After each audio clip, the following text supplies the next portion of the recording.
Well, good evening. This case was cold for more than 55 years when one phone call came into detectives that reopened this case and led to an arrest.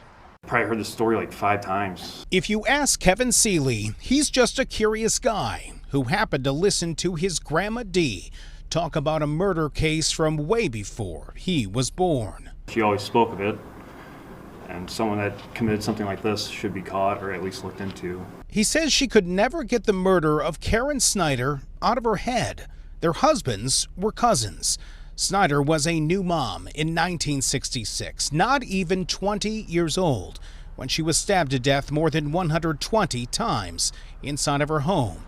Her husband was at work at the time, and her daughter, found unharmed, was in a bassinet nearby. My father fought from the day he found her till the day he died. Karen's daughter, Paula Larson, is now 57, and at one point in 2009, she went to the Cal City Police to ask about the case, and the detective, who's now retired, she says, gave her little hope. We came back and we were told that the evidence wasn't available. We felt defeated and we felt like we had nowhere else to go. But in December 2022, She just talked about what happened and how he was never caught. those stories from Grandma Dee sparked Kevin to call a new generation of Cal City detectives. They spent the next 16 months analyzing evidence. No comment.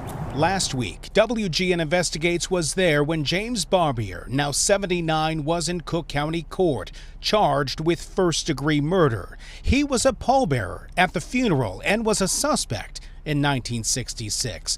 But other than some cuts on his hands, police did not have the evidence to charge him, at least not then. It's insane that he was finally caught. Kevin's call ignited a new look with fresh eyes, and that DNA evidence kept for decades, police say matched Barbier, who now lives outside St. Louis. We were able to work with a lot of people up here and down south to get the case where it's at. For Kevin, it is a moment he credits to his grandma, who died just 7 months ago. Finally get some closure for the family too. That's the biggest part. For Paula, it is a large step, she says, toward possible justice.